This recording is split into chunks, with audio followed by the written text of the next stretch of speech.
Subscribe کیجیے ہمارے channel نور رضا کو اور بیل آئیکن کو پریس کیجیے جس سے آپ کو ہماری نیو ویڈیو کی نوٹیفیکیشن ملتی رہے۔ عربی کہتا ہے کہ یا رسول اللہ میں سب سے زیادہ غنی ہونا چاہتا ہوں، یعنی وہ غنی ہونے کی بات نہیں کریں، سب سے زیادہ غنی۔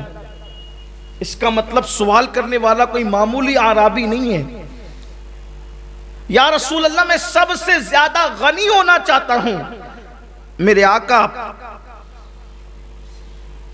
سید الفصحاء نے فرمایا، آقا کریم صلی اللہ علیہ وسلم نے فرمایا قناعت اختیار کرو، اللہ تمہیں سب سے زیادہ غنی کر دے گا۔ قناعت کیا ہے؟ قناعت کسے کہتے ہیں؟ قناعت کی تعریف یہ ہے کہ جو دوسروں کے پاس ہے، جو دوسروں کے پاس ہے اس سے بے نیاز اور لاپرواہ ہو جاؤ، اور جو اپنے پاس ہے اسی پر شکر گزار ہو جاؤ۔ یہ قناعت ہے۔ حل من مزید، حل من مزید کا نعرہ مت لگاؤ۔ یہ حل من مزید کا جو نعرہ ہے نا کہ اور چاہیے اور چاہیے، میرے آقا صلی اللہ علیہ وآلہ وسلم فرماتے ہیں انسان کے پیٹ کو قبر کی مٹی کے سوا کوئی چیز نہیں بھر سکتا۔ ایک تمنا پوری ہوتی کہ دوسری جنم لیتی، دوسری پوری ہوتی کہ تیسری جنم لیتی، تیسری پوری ہوتی کہ چوتھی جنم لیتی ہے۔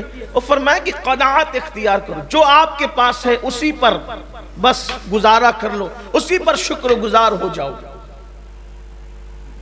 فرمایا تم غنی ہو جاؤ گی۔ اور بہت اچھی بات حضرت سیدنا ذوالنون مصری رضی اللہ تعالیٰ نے فرمائی۔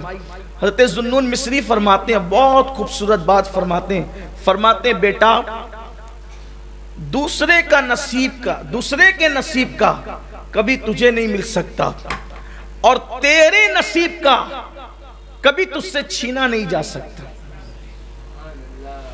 ایک بزرگ فرماتے ہیں اگر تو ہواؤں میں اڑ کر بھی اس چیز کو حاصل کرنا چاہے جو تیرے نصیب میں نہیں ہے تو ہواؤں میں اڑ کر بھی حاصل نہیں کر سکتا، اور اللہ نے جو تیرے نصیب میں لکھ دیا ہے اگر تو غار میں بھی بیٹھ جائے تو اللہ تجھے وہاں بھی عطا فرما دے گا۔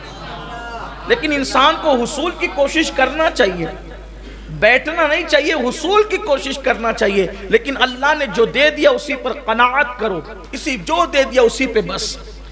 بلکہ اگر اس کو اپنی زبان میں کہوں تو یہ کہہ سکتے ہیں کہ جتنی چادر ہو اتنا ہی پیر پھیلاؤ۔ آج قناعت لوگوں سے نکلتی جا رہی ہے۔ حیثیت ہے کہ 5,000 کا موبائل استعمال کریں، لیکن دوستوں کے پاس 50,000 کا ہے، تو پھر وہ حیثیت نہ ہونے کے باوجود بھی 45,000 کی جوخم کر کے پھر وہ موبائل خریدنے کی کوشش کرتا ہے۔ اسی میں انسان پریشان ہوتا ہے۔ اگر انسان قناعت سیکھ لے، قناعت کہ جتنی چادر ہے بس ہمیں اتنی پیر پھیلانا ہے، ایک روٹی ہے تو ایک ہی روٹی کھانا ہے، دوسری روٹی کو ہاتھ نہیں لگانا ہے، 2 روٹی ہے تو 2 ہی کھانا ہے، تیسری کو ہاتھ۔ قناعت اختیار کر لے، کبھی شرمندہ نہیں ہوں گے، کبھی کوئی چڑھ کر آپ کے پاس نہیں آئے گا، کبھی کوئی آپ پر احسان نہیں جتائے گا۔ جتنی چادر اتنے پاؤں پھڑے، اسی کو کہتے قناعت۔ اور انسان اگر قناعت اختیار کر لے تو زندگی پرسکون ہوگی، وہ کسی کا احسان نہیں لے گا۔ اللہ تعالیٰ نے جتنا دیا اسی پر بس گزارا کرو، اسی پر گزارا کرو۔ ام المومنین حضرت عائشہ صدیقہ رضی اللہ تعالیٰ عنہ حضور اکرم صلی اللہ علیہ وآلہ وسلم کی قناعت پر بات کرتی ہوئی فرماتی ہیں کہ 3 مہینے تک چولہے نہیں جلتے تھے، مگر حضور کے گھر کے لوگ اور حضور علیہ السلام خود بھی کھجور اور پانی پر گزارا کر لیتے تھے، اور لوگوں کو خبر بھی نہیں ہوتی تھی کہ حضور کے گھر کا یہ عالم ہے۔ اور امام اہل سنت سرکار علیہ السلام کی قناعت کا تذکرہ فرماتے ہیں اور یوں کہتے ہیں کہ کل جہاں ملک اور جو کی روٹی غذا، اس شکم کی قناعت پہ لاکھوں سلام۔ کبھی دوسرے کو دیکھ کر مت جیو، اپنے آپ کی حیثیت دیکھ کر جیو۔ اگر لباس ہم 500 روپے کا پہن سکتے ہیں تو 500 کا ہونا چاہیے۔ دوسروں کو دیکھ کر کے ہم 1000 کی طرف نہ جائیں، جتنی حیثیت ہو، ورنہ آدمی مقروض ہوتا چلا جاتا ہے۔ یہ جو دیکھ رہے نا، یہ جو جوا عام ہو رہا ہے، قناعت نہیں ہے۔